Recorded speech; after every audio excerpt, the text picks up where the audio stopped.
Ayibobo Vodou. Ayibobo. Ayibobo Vodou. Ayibobo. Wọ́n ti ní padà bàdé mi wá sàn.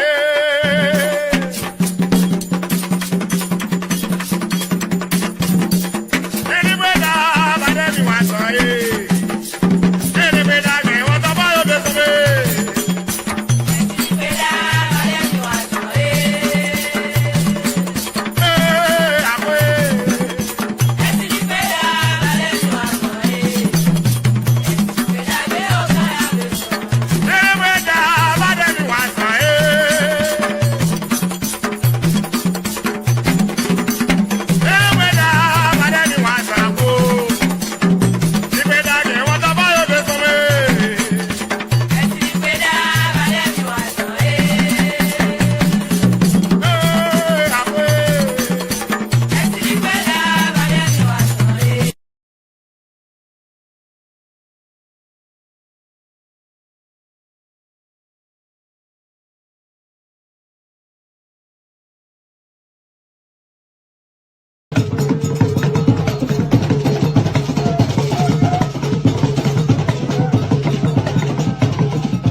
Support the preservation of a vital cultural tradition.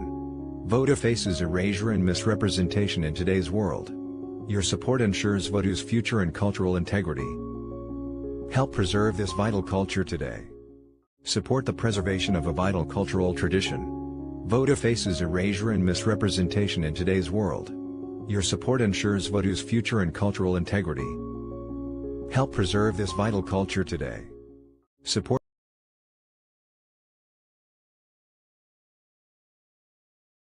Honor and respect, honor and respect, honor and respect. Divine all blessed greetings and salutations. It is another edition of Revolutionary Hoodoo, New Orleans Vodou Secrets and Recipes.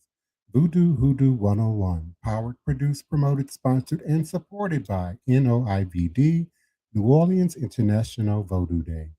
The core mission of NOIVD exists to restore rightful dignity, authority, and global recognition to the Vodou, and Voodoo traditions. This mission frames NOIVD not as a festival, but as a cultural embassy for Vodou worldwide. NOIVD responds to the urgent needs of this very moment, a time when Voodoo is simultaneously sought after, yet misunderstood and misrepresented. Our purpose unfolds across several dimensions. We seek to reconnect the global family. NOIVD creates a formal space where West African Voodoo lineages, Haitian Vodou, New Orleans Voodoo and Hoodoo houses, and diasporic practitioners can stand together without hierarchy, competition, or erasure. It affirms that these traditions are related but distinct, each with its own authority. This mission frames NOIVD, New Orleans International Vodou Day, not as a festival, but as a cultural embassy for Vodou worldwide. We continue to invite your support, participation, visitation, promotion of these events, donation, and sponsorship of this powerful legacy in expanding international endeavor. Please continue to visit us for connection and more information on our symposium, Afroecology exhibit, our sacred process from the river to Congo Square, and our official ceremony on May 24th, 2026. We are certainly thankful for your continued support and participation on all social media platforms and those who show up to support us live on this podcast, always here in our active chat. And do join us live with your mic, your camera, or photo by way of the QR code in your upper left corner of your screen. And please continue to visit us for connection and more information about May 23rd and May 24th at vodouday.org, VODOUDAY.org. Our NOIVD QR code is at the bottom right corner of your screen. And tonight, we open the conversation about the power of Ogun. Thank you always to my beloved co hosts and panelists for your continued support and commitment, dedication, and participation in this ongoing endeavor. And I will be unmuting you all momentarily. Thank you so much again to those who continue to show up and support us live here in the chat, to our beloved community member here on the ground, as well as here virtually, Daniel Neal. We certainly appreciate you. Lydia Martin, 3908. We continue to appreciate your support and participation. Baliwa Eshubumi, greetings and salutations to you and yours. Aboye, Aboshishe, and Ray Alexander, committed, faithful member of our community. We certainly appreciate your continued support and participation. And again, I will be unmuting our beloved co-hosts and panelists momentarily. The Queen Mother, Sister Tony Val Martinez, Elder Reggie, we know here as Green Soap, leader and founder of Shrine of the White Cloth, committed co-administrator of NOIVD, my beloved godson and initiate, Tyson Horn, also our executive producer and director of Respect to Voodoo. He is also a initiated member of La Source Ancien en Four, as well as I am. And our beloved brother Joshua Nyland Tanner, another member of my house, First Priest, Wild Man, Black Hawk Voodoo, Armor Bearer, as well as an initiated member of La Source and a committed co-administrator of NOIVD. Again, we certainly appreciate all of your participation and support. And a shout out to everyone who continues to show up and support us by way of Instagram. Again, we certainly do appreciate you. Tonight, we want to talk about, introduce to some, reintroduce to others, the conversation about Ogu, the power of Ogun, Ogu, depending on your pronunciation and what lineage you are practicing, across the Atlantic world from Ouida to New Orleans.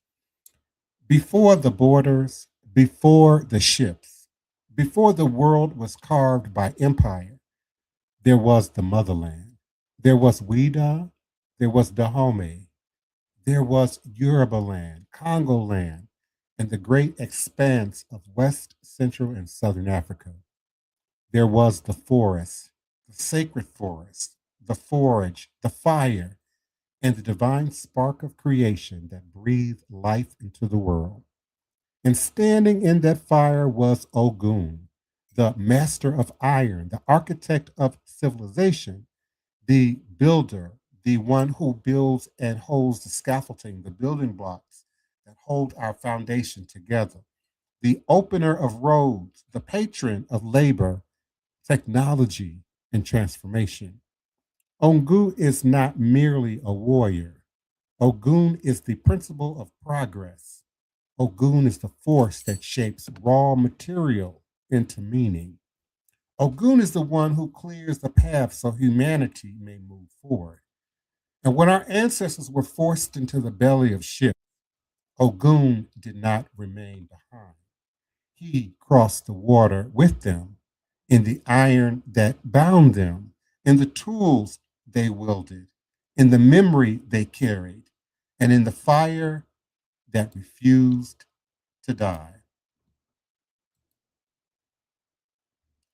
From Ouida sacred groves to the kingdoms of the Fan, Ewe, Yoruba, Congo, and beyond, Ogun traveled in the breath and bones of the people. He traveled in the iron nails of the ships. He traveled in the machetes that cut cane. He traveled in the drums that refused to be silenced. In Haiti, he rose as Ogu Foray, Ogu Badagry, Ogu Panama, the general, the strategist, the revolutionary fire. In Brazil, he became Ogum, the saint warrior hidden in plain sight. In Cuba, he lived as Ogun, the iron wielded force of labor and protection. Across the Caribbean, the West Indies, Central and South America, he remained the unbroken thread of African memory. And in New Orleans, the basin where Africa, Haiti, the Caribbean, and the American South converge, Ogun stands as the quiet, steady heartbeat behind the trades, the tools, the music, the masking, the resistance, and the rebirth. Ogun, Ogu, is in the ironwork of New Orleans. In New Orleans, Ogun's presence is not only spiritual, it is architectural. He is in the Creole wrought iron balconies of the French Quarter, in the lace work of iron that curls and spirals like ancestral signatures, in the blacksmith traditions carried by African craftsmen who shaped this city with their hands. Those balconies are not merely decorative, they are iron prayers, iron testimonies, iron memories of the African artisans, enslaved and free, who forged beauty out of bondage, who shaped metal into identity, who left their mark on a city that still carries their names in its bones. Every balcony, every gate, every iron railing is a testament to Ogun's presence in New Orleans. The French Quarter is a museum of African metallurgy, a living shrine to the spirit who governs iron, labor, and creation. Ogun is the hammer strikes that built the quarter. Ogun is the fire that shaped the metal. Ogun is the artistry that turned survival into legacy. African traditional religion is not a relic. It is a living, breathing, evolving system that traveled with our ancestors and continues to shape our world today. From the motherland to the diaspora, ATR has always been a technology of survival, a language of resistance, a system of healing, a map of identity, and a bridge between worlds. And Ogun stands at the center of that bridge, the one who clears the path so the people may continue. Today, New Orleans stands as one of the most powerful crossroads of African spiritual memory in the Western Hemisphere. It is a city where Vodou, Voodoo,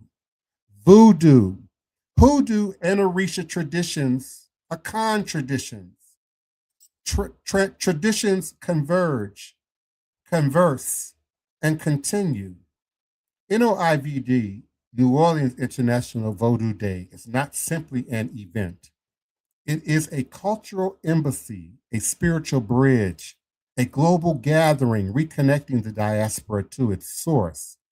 Through NOIVD, we honor the sacred ties between Ouida and New Orleans. We honor the living presence of Vodou, Vodou, and Voodoo. We honor the resilience of African people across continents. We honor the power of Loa, Orisha, Nkisi, Voodoo, and ancestral spirits. We honor the continuity of tradition in a modern world. And in this work, Ogun is ever present, clearing the path for unity, diplomacy, cultural preservation, and global recognition. As I forward my invocation today, as we move forward in our podcast, as we stand in the lineage of those who crossed the water, we honor the spirits who refuse to be forgotten as we celebrate the living traditions of ATR across the diaspora. We call upon Ogun. We call upon Ogu.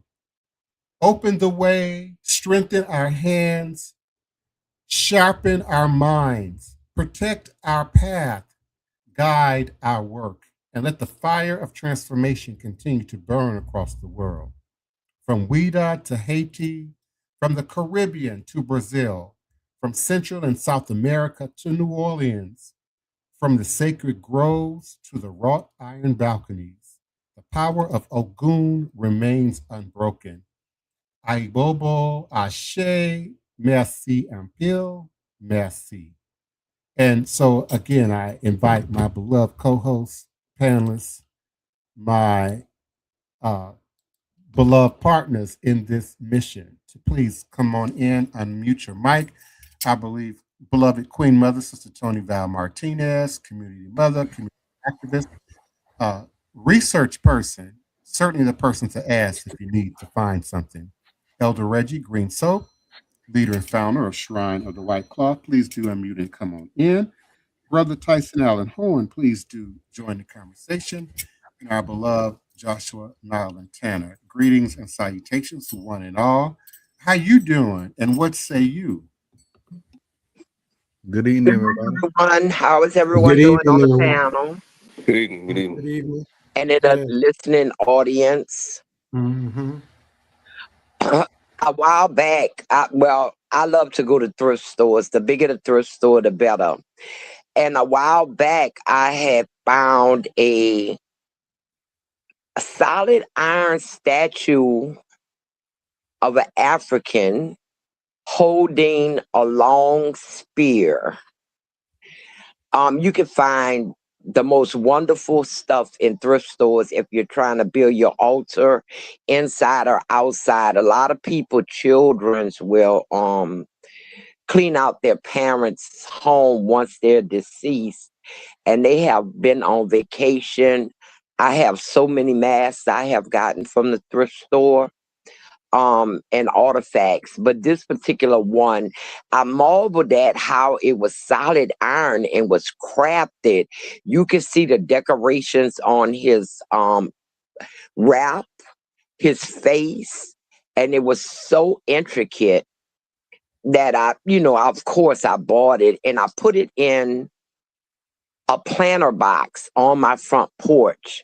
And I say he's Ogun. He stands guard over my front door from the outside looking in.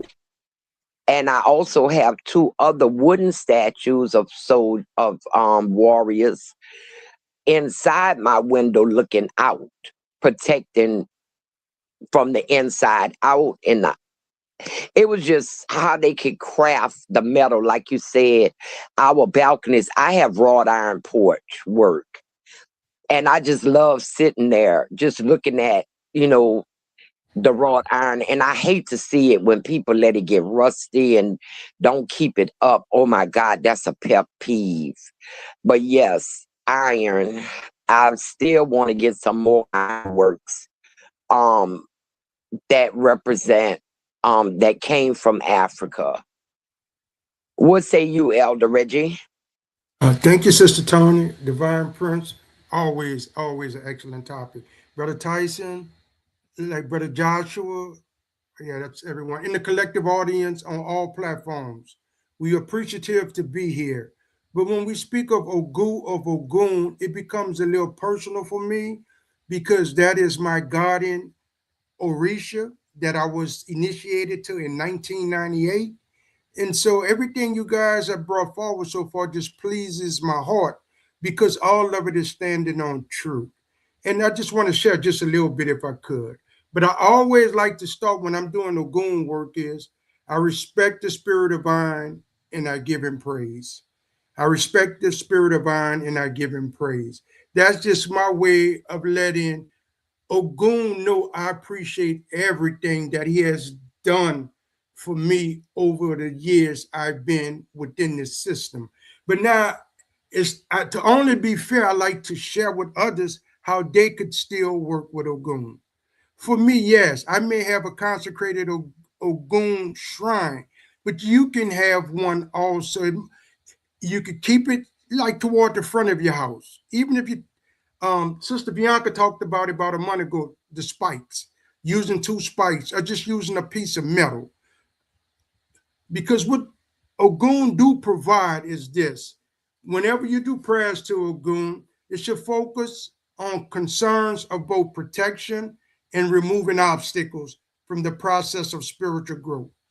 Ogun can also be approached in issues concerning truth, fair play, and the resolution of disputes.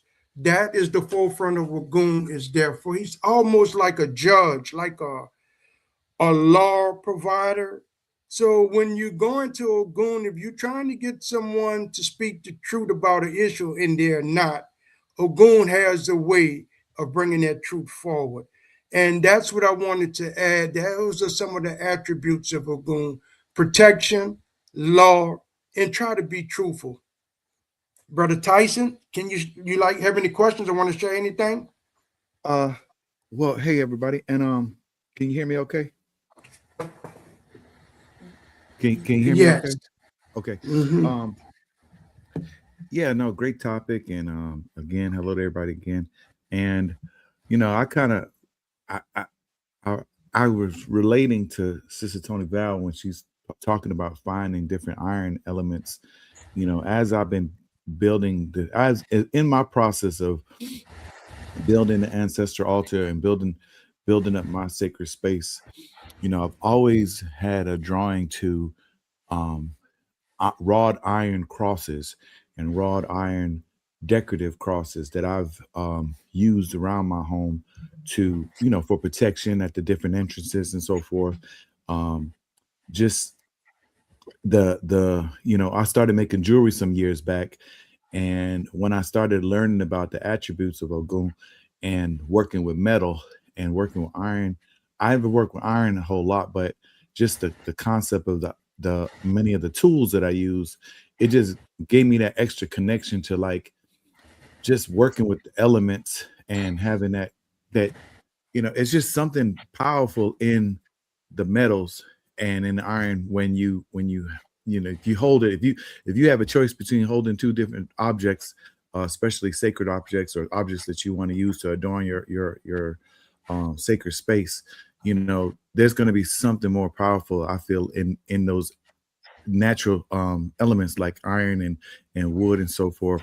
And to go along with what you were saying, Elder Reggie, when it comes to clearing paths, I always acknowledge Ogun when it comes to, clearing the way for us, clearing the way for the work that we're trying to do, and clearing these obstacles in front of us, and being humble enough to acknowledge that divine spirit, so that way, we can have help in this daily quest in getting things accomplished.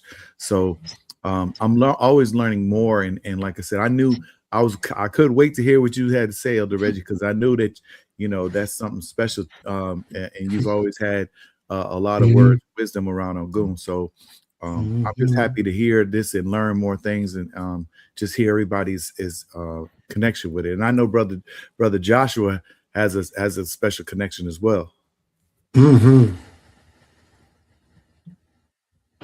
Yes, yes, indeed. Good evening, everybody. Good evening, Sister Tony, Elder Reggie, and Tyson, and the listening audience. Yeah, I was actually doing some research, actually 2 days ago, before I even knew about what we were talking about today. Some on the topic of the American Revolution and the Haitian Revolution, which it was brought to my attention about. I mean, anybody that's probably familiar with the show and that's probably listening, they understand the relationship, or should understand the relationship between Ogu and the Haitian Revolution and its pivotal importance and impact in that revolution. it also had an impact in the Haitian Revolution in Savannah that I didn't know anything about until a couple of days ago, doing my own personal research in the siege of Savannah in 1779. It's said to have there was actually volunteers. Um, they're called the Legion de Chasseurs Volunteers of the Saint Domingue, which is actually Haiti. They had 500 volunteers come over to Savannah and to the Bay off of the Atlantic coast to help fight the British when the American soldiers, uh, when America was fighting for their freedom, and they was there as a buffer to actually ward off the British from advancing further south, and that was the largest in history. Well, the history says that it was the largest demonstration of African warriors that came in to help within that fight of the American Revolution, and that was 500 men from Haiti. So, and that to me, on a spiritual note, that represents, as we understand, it represents Ogu in terms of justice, in terms of protection, in terms of coming to in a physical form, but we're talking about Haitians as the island of Haiti, and their intervention in a war that was going on for a period of time, and and we know the war that they've done for themselves in the Haitian Revolution. Ogu continues to show up in their demonstration, physical demonstration, because I feel of the association of Ogu and its impact on their, on them, and on the culture and on their way of living and being. And I'm saying that now, just in terms of what we're dealing with in the present day, in terms of all the things that's happening, all the wars that's happening overseas. We have to, we must be respectful and honor those spiritual the spiritual nature that actually brings us to where we need to be able to defend and protect ourselves, and to give us the courage to step in when things are wrong, to speak up when things are wrong, and to stand when things are wrong, and to be present, um, and to be there, to be a buffer, and that could help somebody to get to safety or get to their freedom. So I would just like to share that today.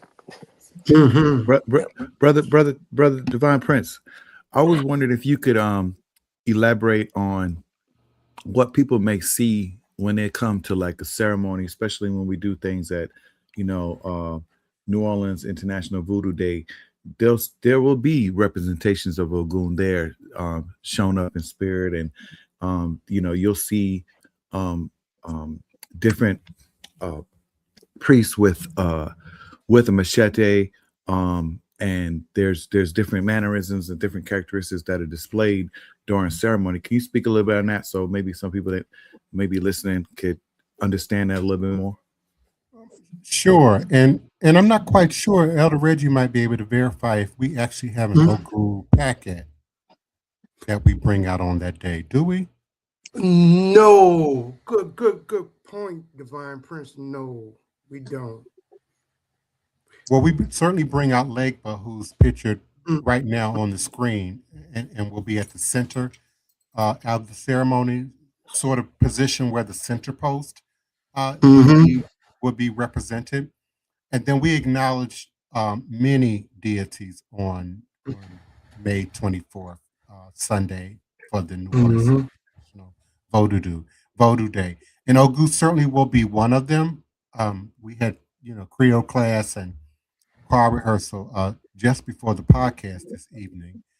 And I believe we will be covering at least 4, maybe 5 Ogu songs that day.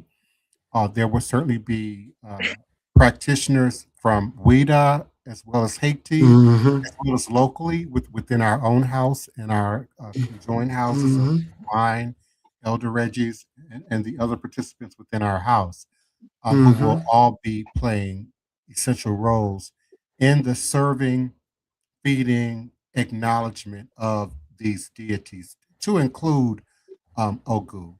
There's an order to the songs, if you will, that we learn during our initiatory process, sort of an invocation or a prayer, if you will, and then a call to invoke and invite the presence of the Loa. Then we acknowledge the presence of the Loa. Indeed, if Ogu possess someone, uh, we say rides a horse during the ceremony, then there's a song we might sing to certainly acknowledge that. And then there's a song that we sing to sort of send the Loa back up the Pito Matan. And then to close sort of the gate, the opening, behind each deity, but also at the at the conclusion of the ceremony. As several of you have already mentioned, Ogu certainly shows up in ironworks, certainly the raw iron crafts here that you find in New Orleans, the machete, the cauldron pot, iron crosses and crucifix. I have a uh, antique cane knife, which is sort of a extended machete, a bit larger than a machete, and then it's anchored to a long pole of wood. And it has a wrought iron candelabra on it that holds three candles that I will often use in ceremonies to acknowledge Ogun, but also revolutionary warrior maroon spirits like Saint Milo. I will often carry it that day as well. A few years back, we did a reenactment of the um, help me, Elder Reggie. The 1811 slave revolt by Charles yes, DeLong. the 1811 Yeah. slave revolt, and many of us gathered and rehearsed and practiced for this. We wore slave costuming and walked from La Place, Louisiana, to New Orleans in again recreating that revolutionary event where when we actually rose up and sought to free ourselves under the guidance certainly of Ogu and many other spirits, but often the tools of that time that we would have been carrying would have been the machete, would have been a form of mesquite. That might be the wrong language for it, but a type of weaponry from back in that day. Long arms. As we sort of made that procession, one of the larger shrine spaces in my house, probably second to Oshun and Dantor, is Ogun. I have several iron works, iron implements, iron tools, some that I've received not just through Vodou ritual processes, but through Santeria and Lukumi. And certainly iron and Ogu shows up in hoodoo, root work, conjure in many ways.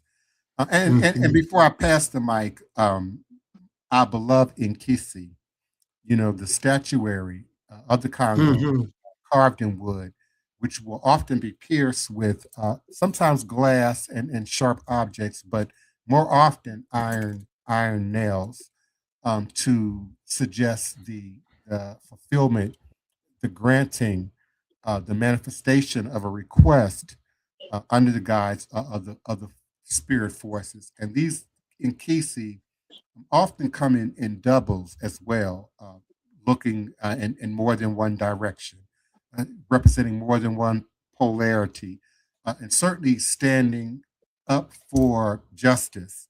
Uh, we cannot neglect to say not only is Ogun emblematic, symbolic of justice, but he can also represent the law, the legal system. He can call and repel the police. So he is a key figure in our practices, and one of the deities that made the transatlantic slave trade and then rebirthed itself all across the diaspora. So you'll find Ogu in various pronunciations and spellings from North to South America. It's certainly throughout the diaspora. Yeah, Divine Prince, if I could, please. And this is to answer Brother Tyson question. Yeah, on the 23rd and the 24th, Ogun is going to be present. I've been working with Ogun so long, I get possessed easily by Ogun. But because I've been doing it over the years, I know how to hold the energy. But my brother sometimes, Makaru, the energy get wild with him, and I have to calm him down. But the Ogun presence will be there the 23rd and the 24th in a lot of different aspects. It's just that we have to move with it in a precise way. And so the presence will be there. And it's for protection. It is to hold back negativity because we know no matter what we do and how great of will we try to do it, there's going to always be folks who want to work against you. And we need protection against that. It's just the way life is.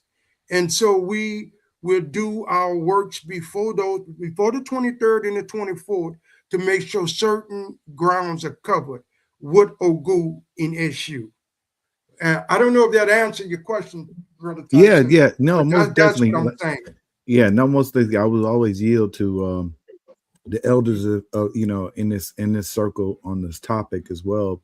But I when you first experience the power of Ogun represented in like a manifestation, in possession and things like of so forth in ceremony, it is very like I think that a lot of times people associate that power with oh well, that's what's a little taboo about voodoo and so forth. It's like that iron work, and then the machetes, the knives that you'll see displayed, but it's not, no one's getting hurt from that. It's just there's a controlled fire, if you would, and I just wanted y'all to speak on that. Mm-hmm. Absolutely. And we also acknowledge and honor public space. When we're on this broadcast, and often when you see us doing public ceremony, there's a degree of awareness and explanation that we certainly seek to give to those who are present, who are witnessing.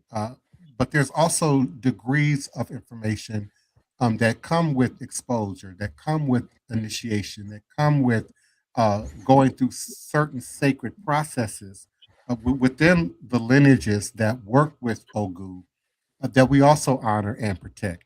So certainly there's certain things that, neither Elder Reggie or I are just not going to say just outright in this format. Again, in what the old folks used to call what was it, public company? That wasn't the term, but it was a term that meant that Yeah. when you're, in shared company with others. But there are degrees of awareness that certainly we can share with you, Brother Tyson, as an initiated member of the source, certainly off air, that we can, go a little bit further, in terms of what exactly, is happening and will be happening on that day. But certainly for those who are coming to learn, to experience, to witness, and certainly we never want to operate from a position of fear. But Ogu is seen as a warrior, can be aggressive. Some even says he can symbolize sort of that transition from sort of archaic humans and the development of fire and technology, creating tools to humans.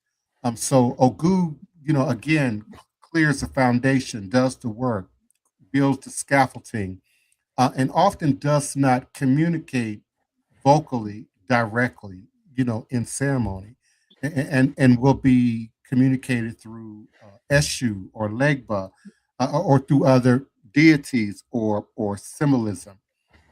But indeed, there are multiple paths to all of these deities. So Ogu also doesn't show up as one thing all the time.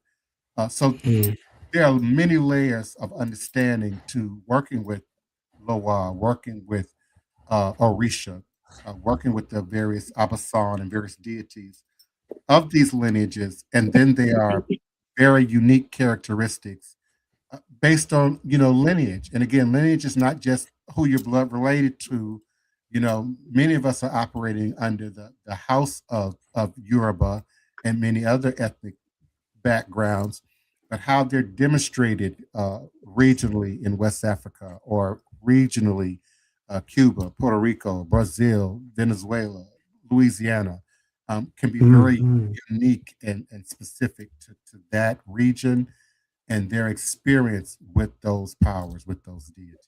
I think blacksmiths had the spirit of Ogun. Blacksmiths, they were also the slave during the time of slavery that commanded the highest price. They were very expensive and sought after, and they literally, if you didn't own one personally, you had to pay for whatever ironworking you wanted. And when we think of blacksmith, and it's the fire, and it's the heat, and it's the iron, and it's the beating of the metal to shape it into what it's going to be, whether it's going to be a horseshoe or something as tiny as a nail, bending that metal to their command. They had to be possessed by the spirit of Ogun, and they were the biggest men usually on the plantation as far as size and muscle, and very commanding and very feared by Europeans. They were very feared by them. And I've always thought too that, particularly after we, quote unquote, earned our emancipation, but then got forced, to go underground, Jim Crow, etc. I also saw the barbershop as a place where Ogu would be present, but also other deities like Shango, but warrior-like spirits, technology, craftsmen, often our most skilled Black men in our communities would gather at the barbershop.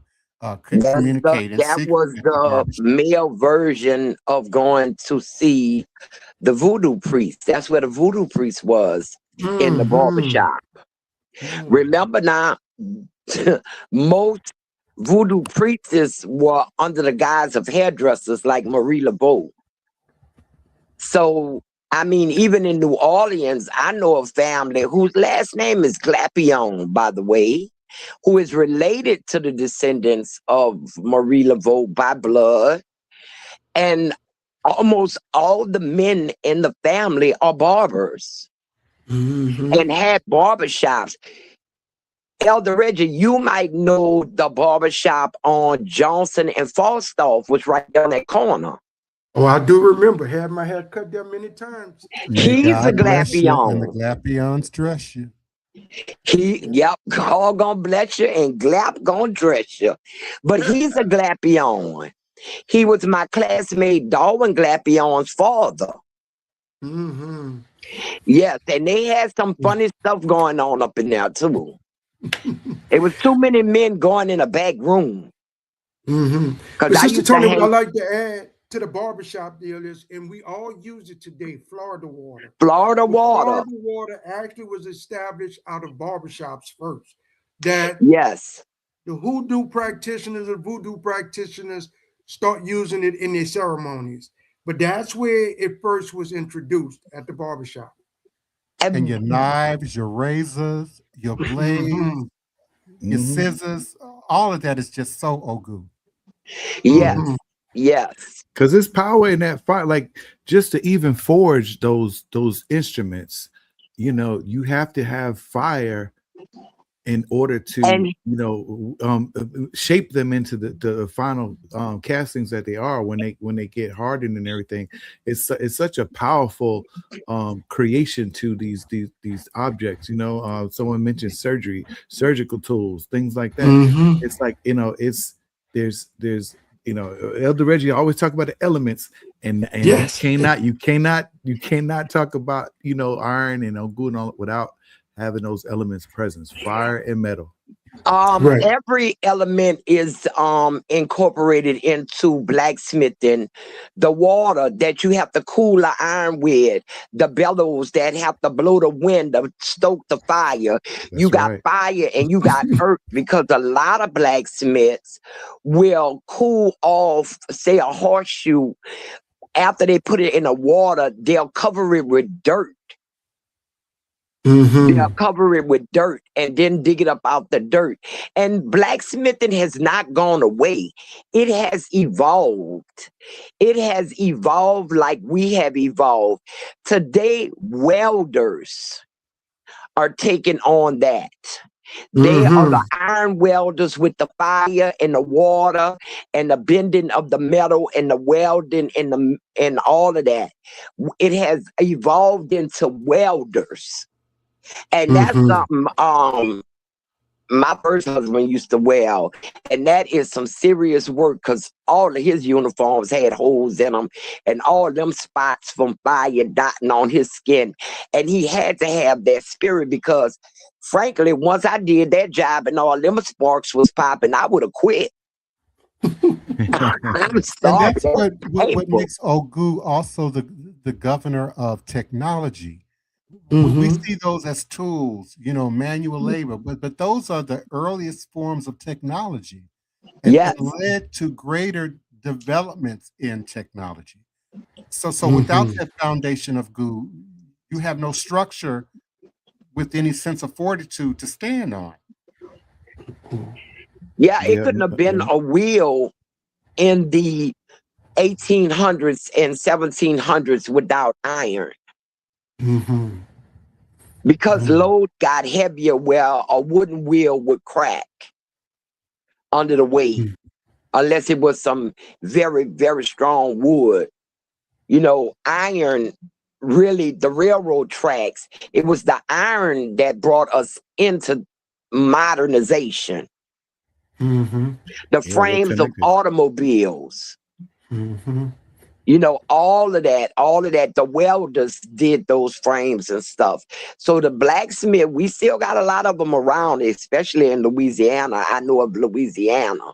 We have a lot of them here in what we call the country, still doing their art. They aren't mentioned as much, but they out there. They still making horseshoes. They still making farm tools, rakes, hoes, shovels. You could have none of those tools without a blacksmith. Ashe. And we certainly appreciate the topic and the conversation and the commentary. We will continue this topic on tomorrow night. We will talk a little bit more about those blacksmith and other forms of technology that inhabit Ogu, past, present, and we might even cover a bit of the future, how Ogu might show up and be applied moving forward.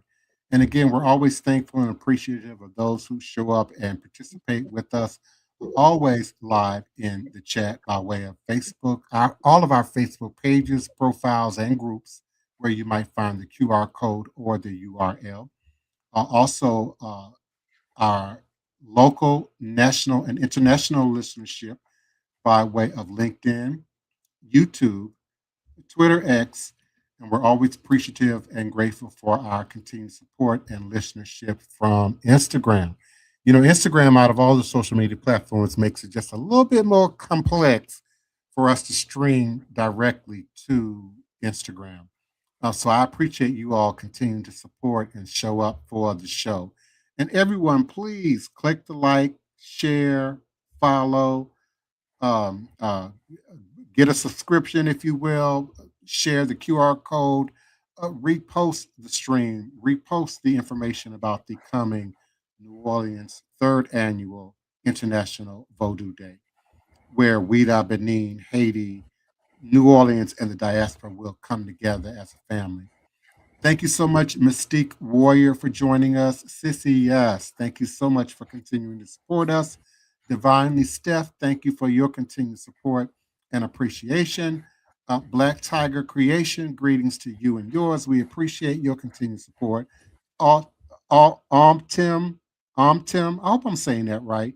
Thank you for your support. All Systems Fail 89, greetings to you and yours. Thank you for your support. DeMario, the artist, thank you for your continued support and participation. Sonia Maria Soraya, thank you for your support and showing up to be with us. We appreciate it. Fire and Brimson, thank you for joining us. We appreciate you. Mario the Infinite, we appreciate your support. Gomit Tata Tuada, thank you for joining us. Traveling Squirrel LFD, we appreciate your support. Unavailable username 4321, thank you for your support. Ama Manu, thank you for continuing to support us. Aguela team, we certainly do appreciate you. TDOS62, thank you for your support. Greetings, Apostle Hudson 1, thank you for your continued support and blessings. RGLIMA 93, we certainly do appreciate you. Lola Shakur, we appreciate you. Kylan Turner, thank you for joining us. Shaklat, SHAQCLAITT, thank you for joining us. Dear Jornan, thank you for joining us. Oyaleke Asher, we appreciate you for joining us. And Tao 4561. And again, we invite your continued support and participation by way of chat. You certainly can type your questions and comments in the chat. But we invite you to use the QR code in the upper left corner of your screen or the scrolling URL now at the bottom or at the top of your screen, depending on the type of device you are using, and join us here with your cam, your mic, or a photo, and be a guest panelist here with us live at 9 p.m. U.S. Central Standard Time. Again, on a social media platform near you, or by way of the URL, or by way of the QR code. I now turn the mic over to Elder Reggie to share our few announcements and to close us out. All is a blessing. Ayibobo. Thank you, Divine Prince. Our GoFundMe is now up. NOIVD New Orleans International Voodoo Day. Please go to GoFund.me/Prince #hair#12 February. Please go out and support this noble event we are doing. Our next new moon ritual ceremony and ritual application will be conducted June 14, 2026 at 6:30 p.m. Location 710 Cluid Street in the Bywater. What we provide is a ritual space, a ritual warfare ceremony gathering. It occurs in the moon of Gemini, projecting an energetic tone, airy, communicative, mentally active, crossroad energy, new ideas, new conversations. Yes. New pathways are opening. We invite your participation as we continue to fight the wicked system and the powers that be. Ashe. Before I read the Lest We Forget, and with the permission of Divine Prince, can I give a shout out to Brother Tyson Horn? All is a blessing. Yes, Brother Tyson Horn, I want to give you a big shout out. I listened to your, I think it's called UATL podcast, and I appreciate the way you conducted your business there, and also the way you give honor and respect to Voodoo, New Orleans, Haiti, and Benin. We love you for that, man. I appreciate it, brother. Lest we forget, the spiritual medicine of Voodoo brings healing and relief from the shackles of slavery that binds the master and the slave to the same chain of social division. Family, we continue to have work to do. That's why we show up every night. With that, I say, Ashe, Ashe, Ashe. We love you all, and we'll be back tomorrow night. Ashe, good night, y'all. Good night, Odabo.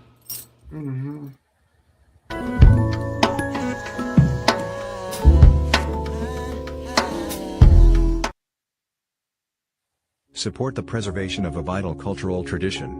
Vodou faces erasure and misrepresentation in today's world. Your support ensures Vodou's future and cultural integrity. Help preserve this vital culture today. Support.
At the beginning of this, maybe I was more skeptical.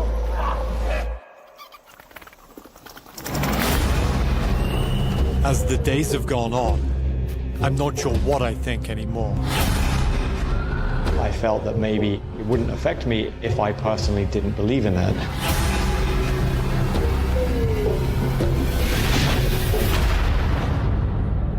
So, knowing what you know now, would you still get cursed? I'm seeking out a curse, a hex, to put on myself. A curse could end your life. You're literally begging the devil to knock on your door just to prove to you that God's real. He could curse you with stupidity, but we think you got that down.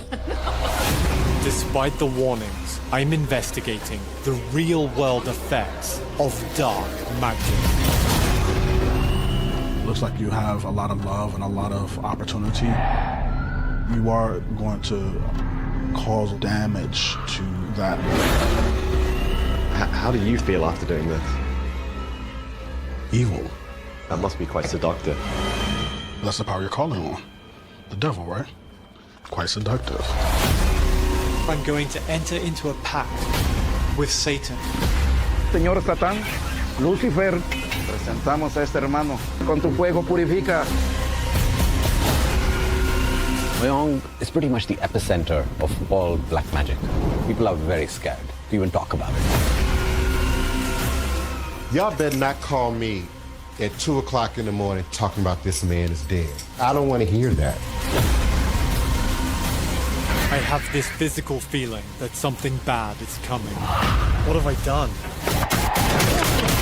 You're going to have to find faith in this in order to undo it.